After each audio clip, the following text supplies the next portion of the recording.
Hello and welcome to Matters of Faith. I'm Christiana Bakker. One growing phenomenon today is Islamophobia. It is on the rise worldwide, especially since the 9/11 terror attacks. As a result, Muslims in the West experience discrimination at work, in the society, and in their private lives. Today, we're going to investigate the reasons behind this phenomenon. And our guest, Carla Amina Baghajati, will show us ways of overcoming Islamophobia. Carla is the media representative of the Islamic community in Austria, so I'd like to say welcome. Thank you. Now, what exactly do you do? Well, I'm the spokesperson for the Islamic Religious Authority in Austria.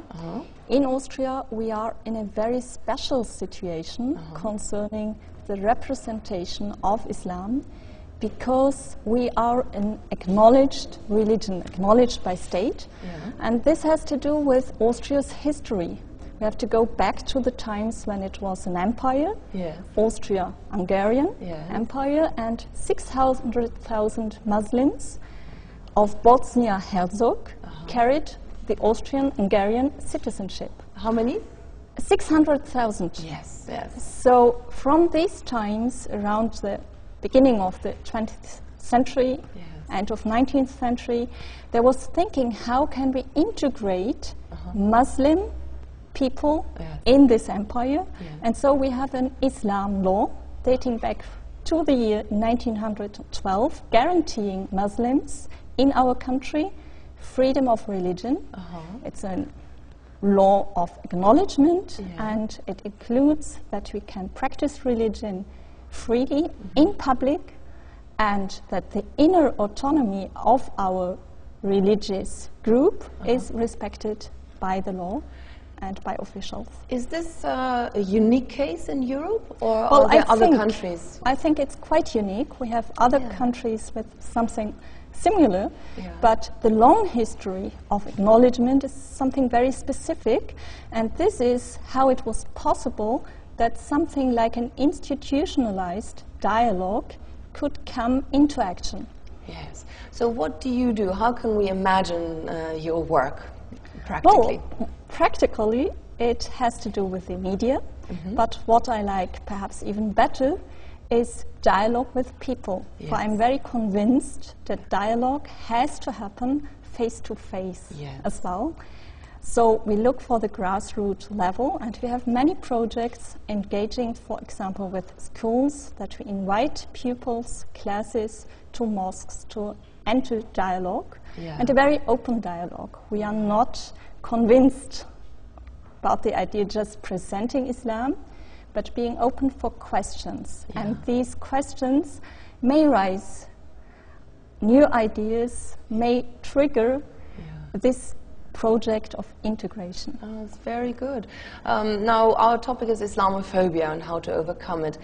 First of all, how would you define Islamophobia? Well, it's not that easy. It's quite a new term. And as far as I know, it goes back to the 90s, when in Great Britain the Runnymede Trust published a now very famous study. Islamophobia is something connected to unfounded hostility towards Islam and those who believe in Islam, the Muslims. And the Runnymede Trust has 8 criteria to find a way of describing how this Islamophobia works. And it's very much linked to the idea, do people have an open or a closed mindset when thinking about Islam? So the first criteria is that it's a monolithic block when you come to think about Islam.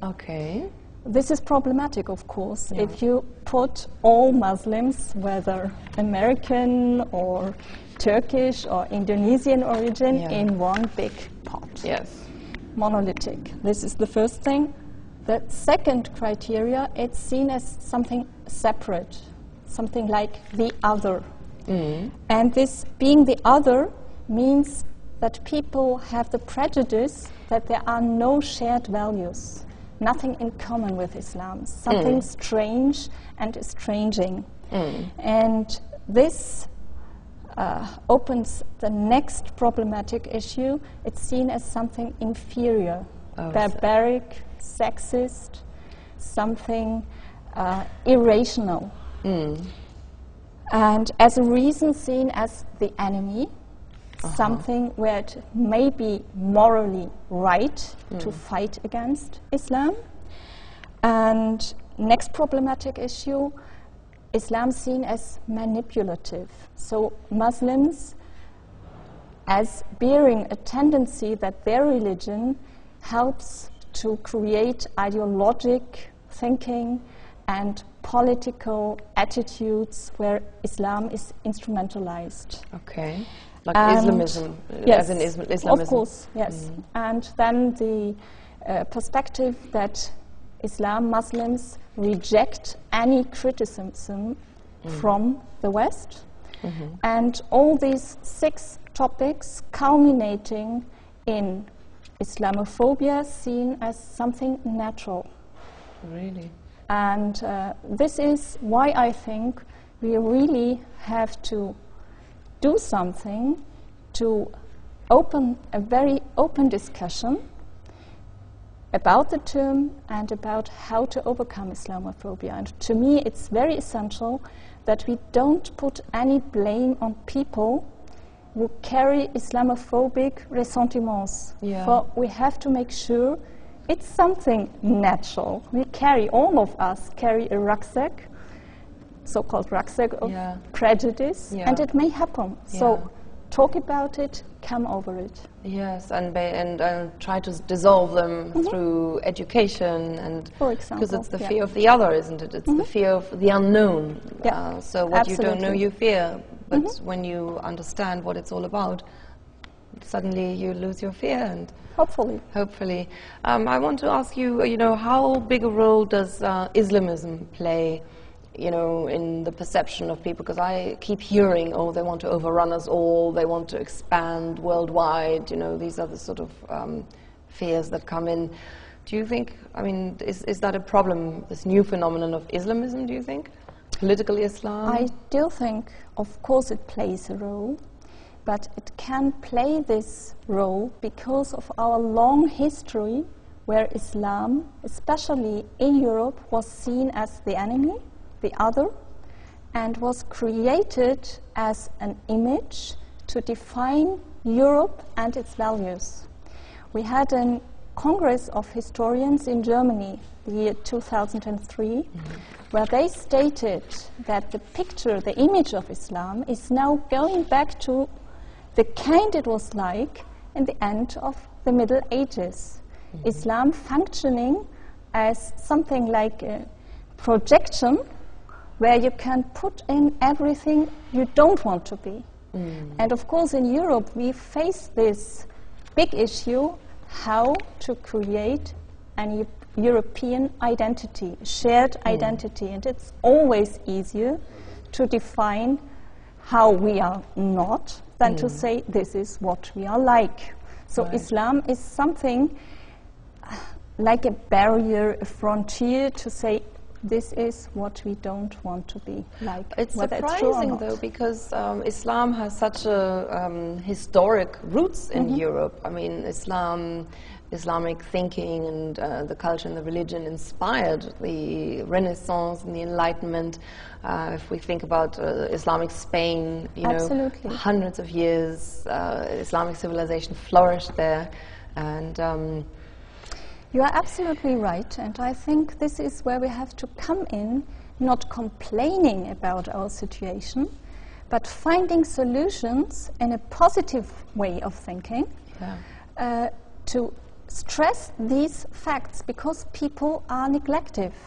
If you read up on the identity of Europe, you always find the term it's a Christian-Jewish tradition. But where is the Muslim tradition? And we have it. If we talk to each other, even using English language or German language, no matter, we have lots of nouns that originate in the Oriental sphere, from alcohol to sugar. These are originally Arabic terms. And we have this long tradition of thinking. the Enlightenment, as well. the Renaissance Yeah. was fostered by Oriental Islamic thinking. Yes. We know it as a fact, but we don't know the details. And this is where education should come in, school programs. We have some very good projects, like in Britain, this 1001 inventions. Yes, yes. Putting it into the limelight, naming all these great scientists. And I think this is something that works on both sides. Yes.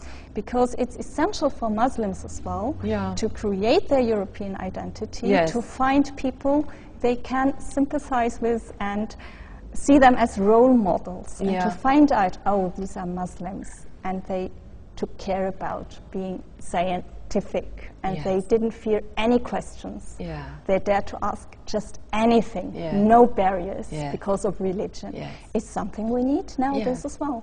In Britain, where I live, there's a great movement of making Muslims, to feel proud and British. You know, British Islam, British Muslims. Yeah. There are many projects along those lines.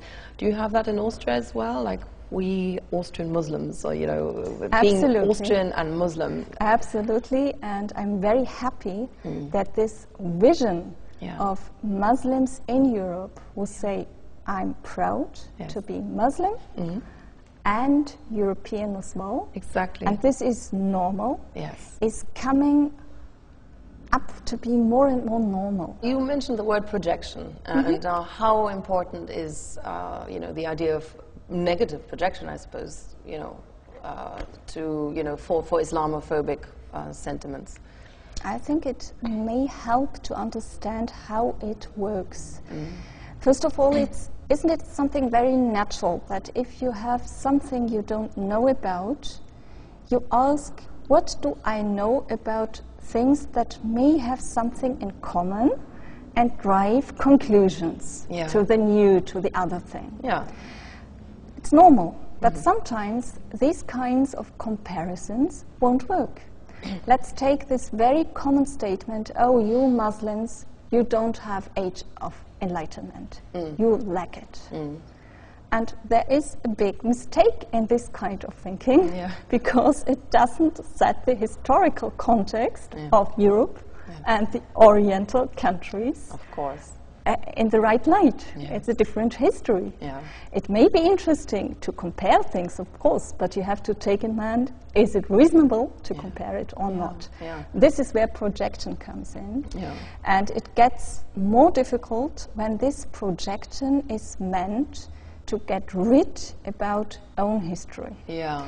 And you can find examples, especially in populist parties, who make sure that very emotional issues that have a strong effect on the own identity are put away into the other. Right now we're half time, and we have to take a small little break, but we shall be back with this riveting discussion on Islamophobia in Europe and how to overcome it. See you in a moment.